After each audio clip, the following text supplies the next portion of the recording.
Hi, I'm Rupert Hine, an action coach from Perth and Kinross in Scotland. And I just want to have a chat about some of the ways in which we can make a really engaged workforce. Because we spend the good proportion of our adult life at work. So let's be engaged there. Because if we go to work and we're not engaged, it really means that our heart's not in the game, we're not performing.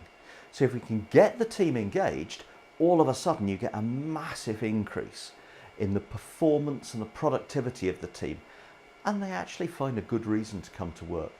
And let's face it, finding that reason is important. So there's a piece of work that was done by David McLeod and Nita Clark a number of years ago, looking at the 4 key things that if you do create really award-winning team engagement. And they're not difficult. The first one is what they called a strategic narrative. It's a story. Where's the business going? How do you describe to anyone, and most importantly your team, where you're going? What's the goal? What's the end point? How are you going to get there? The second thing is engaging management. It's having the leaders there in the business, looking after the team, supporting them, challenging them, making sure that you celebrate the successes when they happen, picking people up, treating them fairly, but picking them up when they don't follow the rules of the game, when they're not there, following the culture that says, well, it's not the way we do things here. It's being fair. It's making sure that you treat both those people performing well and those who are not performing as well fairly. The third thing is listening.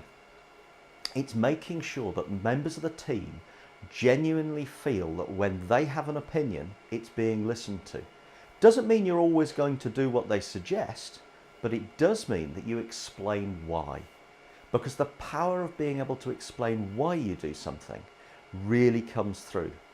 And the fourth thing, which probably is the most important, and it's probably the most difficult, is behaving with integrity.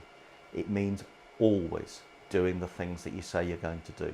It means always you leading by performing the rules of the game, by working the way we always do it round here. It's no good having a leadership hour once a week where you go out and chat to the team and then go back and hide in your office. It's always doing it, the whole time, without exception. And with those 4 simple things, your team be really engaged and your productivity is back through the roof. Let me know what you think. Really good to have your thoughts and whether you found this useful. It's Rupert Hine, Action Coach in Scotland.